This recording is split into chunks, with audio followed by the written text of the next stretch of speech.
All of our videos here are brought to you by the Landscape Certified Contractors Association. Due to the membership support, we're able to bring these videos to you each and every week. If you'd like to be part of our organization and help us bring these videos to you, make sure you visit www.irrigatortech.com and have a great day. Hey, this is Richard Daigle with the Green Industry News, and I'm here in my backyard, and Marcy was cleaning off this wall and accidentally broke this sprinkler head. So I thought this would be a great opportunity to show you how to fix a sprinkler head and a pipe nipple. So as you can see, she pulled back on it and it snapped right here. So the extra piece that's right here is in the ground, okay? And if you look right here, what's happened is that it broke right here, and then it's a straight, whoever put this in years ago put the T coming straight up, where it's better to kind of set the T sideways and put a swing joint on it and make it much easier. But now I got this stuck in, so you can take an easy out like this. This is going to do 1/2 inch to here and 3/4 inch to here. Okay, this is pretty simple. You just take it in. You can talk. Okay, so I put it inside. The 1/2 inch, because this is a 1/2 inch nipple, is here and it's going inside. I hit it on top, snap it in, it grabs it, and it starts to ease it out. Okay, boom. So now 3/4 on top, 1/2 inches in the bottom. There's the broken nipple. So I didn't have to break the pipe, I can reuse it again. Now if I want to clean it, clean the threads because I think they're damaged, I can take a threader and just ease this back in and clean the threads. So if there's any burrs or anything, this kind of cleans it. So when I put the next nipple in, it's really simple. So easy out here. This is a really nice tool. It has an easy out on this side, and I can clean it going back and forth, making sure the threads are not damaged, and take that right back out again and wipe it off. If I had it, I got an easy out here on this side, threads on this side. Or I can use this tool right here, or there's tools like this one right here, just so it can jam in.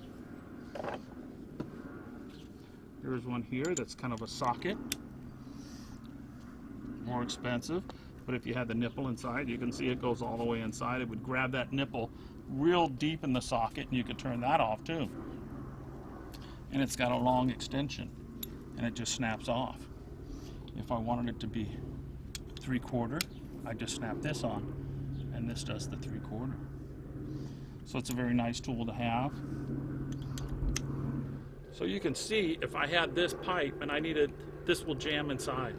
This will grip it, and this would turn it right here. So the nipple would go in, that's going to go into here, boom, this is going to turn it right here. Once I'm done, I take the socket right off. This is a very nice little tool to have in your arsenal for fixing your sprinklers.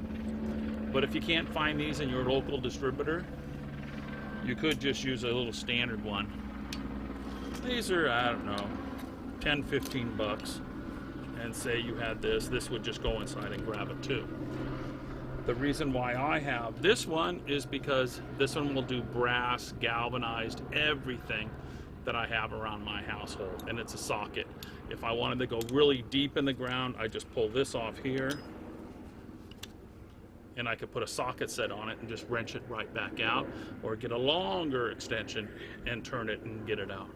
But this has always worked very good. I've had it for years. Has a little swivel on it, very nice tool to use in the field taking it out. So you always want to be able to take these things apart, put them back into your tool box, ready for the next time. This tool right here. So I've got some Teflon tape, and you can see I got my thumb on it, and I press it and pull and press and pull. And then I get about 1 to 2 wraps on it, and I can put the same amount over here. So let me show you again. I pull this out, I wrap it here with my finger, I hold it, I get it on, I pull and stretch and pull and stretch, and usually about 2, and I stretch it around, get all the Teflon tape. Now I can put any kind of sprinkler head that I want right on top of here, and it's not necessary, but I really like to do the extra mile and have the Teflon tape. And the reason why I put Teflon on it, because if I ever have to take it off, it goes on real easy, comes off, it doesn't jam in, it's easy on the sprinkler head. So if I have to put a sprinkler head on, it's really simple and easy to do right there. Then I can just put it right in and get it to screw in.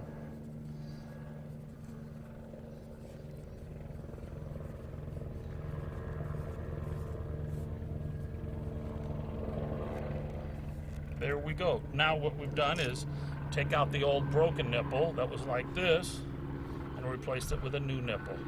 This is something that you'll have to, if you got a new house or you have a house, there's multiple ways how to do this. This is just putting it back the same way. I can make improvements on it by using different fittings, different ways to do it. I just wanted to show you, this is a quick, easy way. It breaks, you use the easy out, you take it out, you Teflon tape a new nipple, you stick it back in again. You can put your spray head back up on top of here, whatever type you want to use, and you're back in business and you're back inside.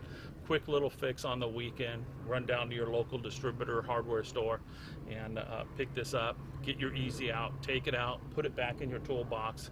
Simple to use.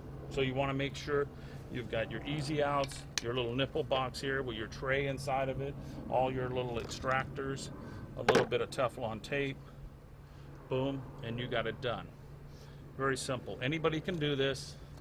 It's not really hard to do. The next thing is I'm going to do is show you different ones. All I have to do is take this back off again. And if I wanted to use the same sprinkler head, I could just stick it right back here. And it would go on. In this case, I'm going to upgrade this and I'm going to go to a whole different type of spray head. I'm going to go with a bubbler right here. Now this comes from Henderson Brothers. It puts out 0.25. That's 0.25 gallons per minute that it's putting out. So it's a very low flow, and I can add up the gallons. It has a pressure compensating little screen here in the bottom, so it only lets so much water come out. So all I'd have to do is screw this in, and I know that this head is exactly using 0.25 gallons per minute on it. And it's coming out. And that was it, my head. I can put 10 heads on here, and that means I'm using 25 gallons per minute divided into the 10 heads. So just a very simple, we want to keep up with water management and put our sprinkler heads in and know how many gallons per minute we're using or how many gallons per hour. With this little one right here, this one right here is putting one, it says GPH, 1 gallon per hour. So this is another product. It has a pressure compensating screen right here, and then it puts out 1 gallon per hour, and that would screw right on here. So you got lots of options. You have your other spray heads. It's Toro, puts it out. It's a little micro spray. I could put that in, and I could use it. And then this is a pressure compensating too as well. So there's lots of different ones. This is 3 gallons per hour on this one. 1, then there's a 2, then there's a 3 gallons. Gets enough water. I want to have the water replacement for the plants. So I'm going to put all new plants in here, so I'm just going to go with a low gallons per hour or per minute on it, keep it real low and make it real simple. So that's what I wanted to bring to you today from the Green Industry News. Make sure you subscribe to our channel. If you'd like to know more about nozzles, look for future videos. If you have comments, we watch them. We'd love to react and show you different ways how to do it. And subscribe to our channel and maybe be a member. So thanks to all of our members at Irrigator Tech and the Landscape Certified Contractors Association for helping us put out these videos that educate you in the field. Thank you very much, and I'll talk to you soon. Bye-bye.